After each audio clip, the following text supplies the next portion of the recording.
Fixed signs, Taurus, Leo, Scorpio, and Aquarius, may mensaheng hindi mo dapat palampasin ngayong December. Three of Pentacles, may support or collaboration na darating. December brings teamwork, recognition, at mga taong willing tumulong para gumaan ang ginagawa mo.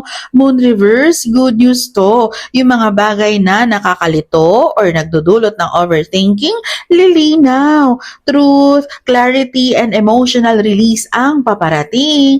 World reverse, may cycle na hindi pa fully closed, pero December gives you the chance to finish it. Ito yung buwan para i-wrap up ang loose ends, para makapasok ang bagong simula. King of Swords reverse, ingat sa miscommunication at harsh words. December reminds you to pause bago magsimula at piliin ang peace over unnecessarily conflict. Eight of Pentacles reverse, hindi mo kailangang i-overwork ang sarili.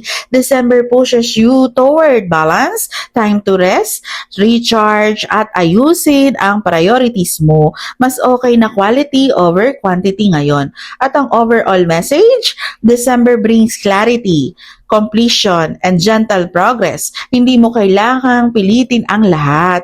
Yung meant para sa'yo, mag-o-open ang doors naturally. Mas gagaan kapag nagtiwala ka sa timing. Kung gusto mo ng mas personal na reading, based sa situation mo, open ako privately. Pero kung sapat na tong message na to, i-claim mo na. December will clear your path.